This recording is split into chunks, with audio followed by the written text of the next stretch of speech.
Hello everyone.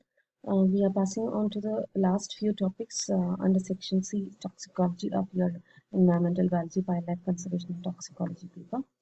The first topic under that is LD50 and LC50. LD50, it is medium lethal dose. It is defined as the concentration or dose of a toxicant which can be lethal to 50% or more of the test animals. Actually, it represents the amount of the toxicant that can cause mortality of at least 50% of the um, total number of test animals. LD aquatic test animals like rats, mice, dogs, where the toxicant can be conveniently administered by various methods. These LD50 is only very rarely used in aquatic organisms. Um, the LD50 values are useful in various ways. It can commonly applied in certain studies like classification of chemical toxicants based on their relative toxicity. It can be used in the evaluation of the intensity of hazard from accidental overdose. For example, what happened in Visakhapatnam, uh, the it was inhaled, isn't it? So it is actually the median lethal dose. Okay. Now, it can be applied to studies related to the mechanism of toxicity, the influence of age, sex, environmental factors on toxicity, and the variations in toxicity among different species of animals. It is also applied in therapeutic trials of drugs in human beings. So, how much of the drug should be administered to bring about the desired effect, and how much should be the maximum level above which it can cause or the overdose can cause what you call the undesirable effects. Uh, for example, if it is a infection brought about by a pathogen, how much amount should be administered so that the 50% of the pathogens can be killed and it can bring down the effects. Okay, so such kind of studies can be is actually where we apply the concept of LD50. It is used in detecting the toxic impurities for the quality control of chemicals. So such are the applications. Now LC50, it is medium lethal concentration, or it is a concentration of the toxicant in the medium which can be lethal or at least 50% of the test organisms when they are exposed to it. So here the medium, it could be air or water.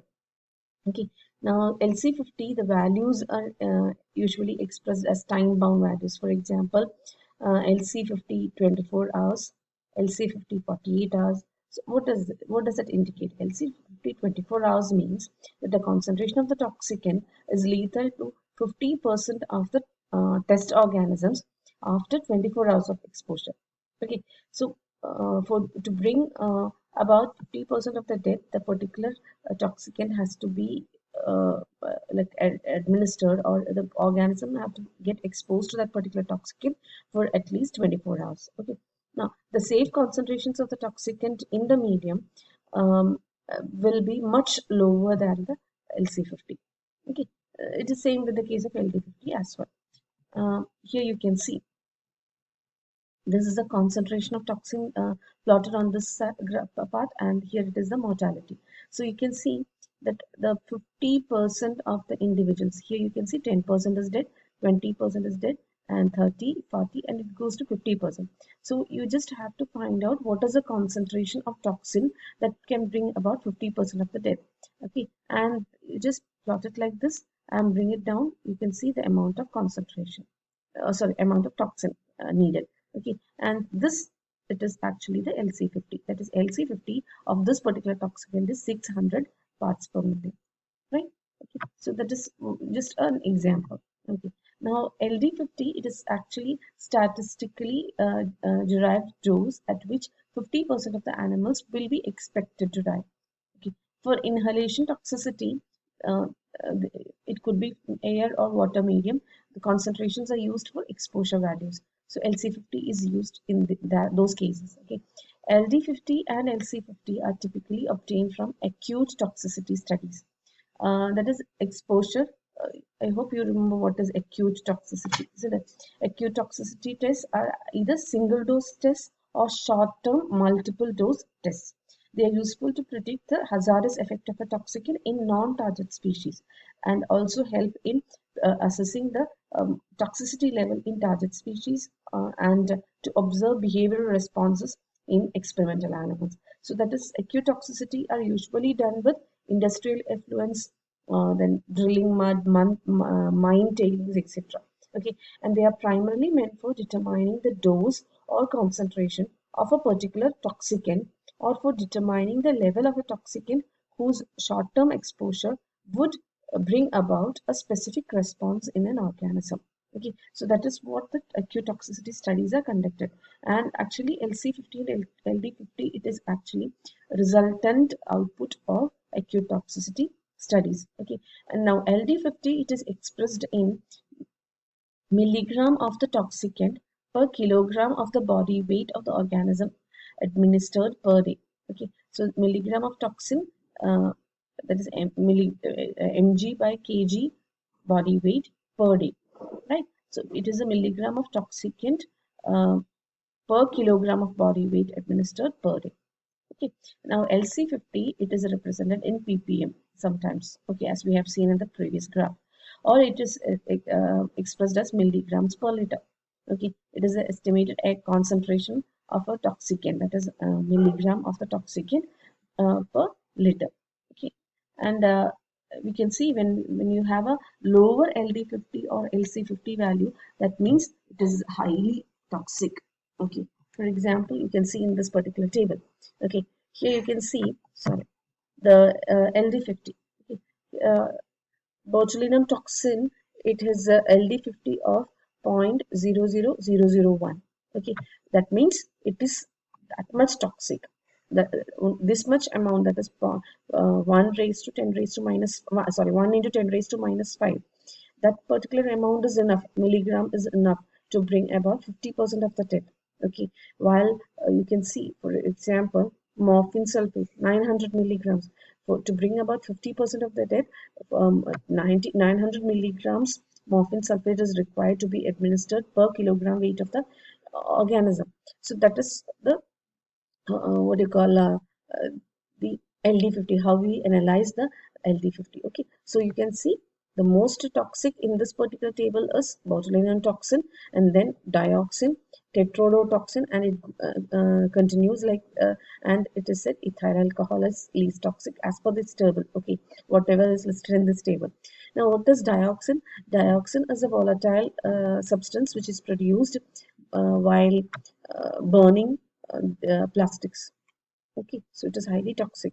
Tetrodotoxin is actually the toxin which is extracted from frogs. Frog. Okay. Not frog, I'm sorry. From the fish tetrodon. Okay, it's not from the frog, it is batrachotoxin from the frog. It is tetrodotoxin, it is from the fishes, tetrodon.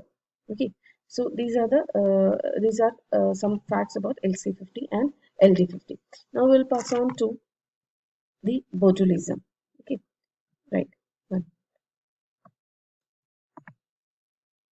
Okay, so next one is we have the botulism. It is a bacterial poisoning. Actually, bacterial poisons are referred as exotoxins. The reason is they are excreted by the cell as the bacterium grows. So it is part of their metabolic process. And these exotoxins can produce illness even after the death of the microbes which produces them. It means it is actually the poisoning or the effects it is brought about by the toxins produced, not by the bacteria directly. So that is why even after the death of these microbes, the effect is continues. Okay. Now, botulism, it is a rare but very serious paralytic illness caused by botulin toxin. That is botulin. It is actually the exotoxin produced by Clostridium botulinum. Clostridium botulinum is an anaerobic bacteria. It is an anaerobic gram-positive spore-forming bacteria. Since it is anaerobic in nature, it can live only in, it can grow only in completely anaerobic condition. That is, it can grow only in the absence of oxygen. Okay. Now, this botulin toxin is one of the most powerful known toxins. About 1 microgram, it is lethal to humans. It acts by blocking nerve functions and leads to respiratory and skeletal paralysis. Okay, and as listed here, there are different kinds of botulism. Three are more important. That is infant botulism, then foodborne botulism, and wound botulism. There are many other, but these three are the most important. Infant botulism, it is otherwise known as intestinal botulism. It occurs mostly in infants under 6 months of age, and different from other botulism. Here it is caused by ingestion of pre-formed toxins in food. That is, the bacteria may be present, but the toxin may be present. Okay, even in that case, it can cause the botulism. It occurs when the infants ingest Clostridium botulinum spores, which germinate into bacteria that colonize in the gut. That is, after ingestion, after taking in the toxin containing, the spore containing Clostridium botulinum spore containing food, this may get inside the gut, and there it may germinate into bacteria. And this bacteria may colonize the gut and start releasing the toxins.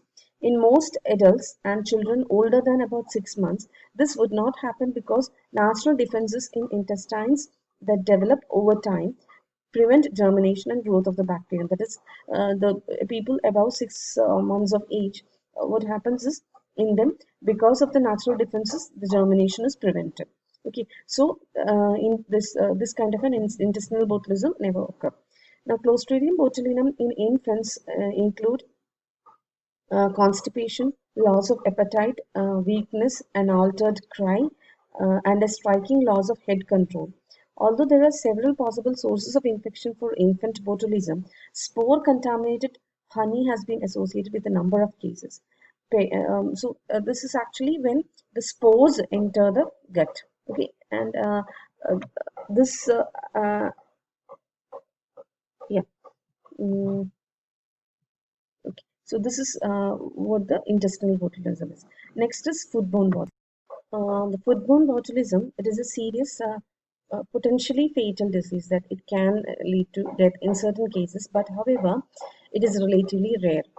It is caused by ingestion of the potent botulinum toxin formed in contaminated food, and person-to-person transmission of botulism does not occur.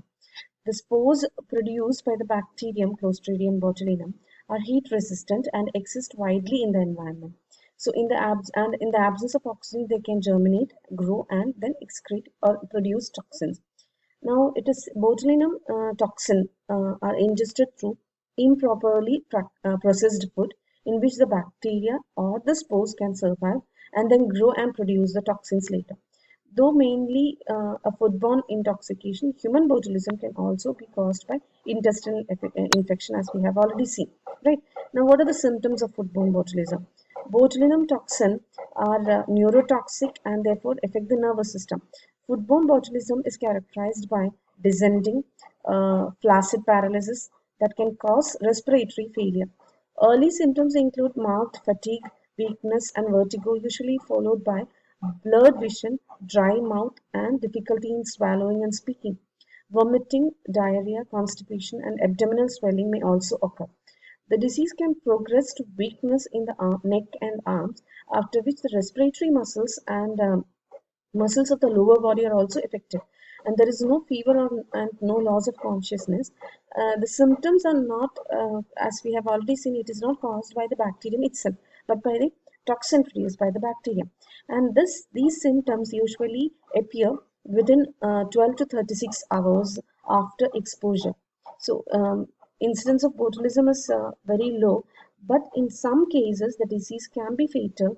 For example, for maybe instance, 5 to 10% of the cases reported.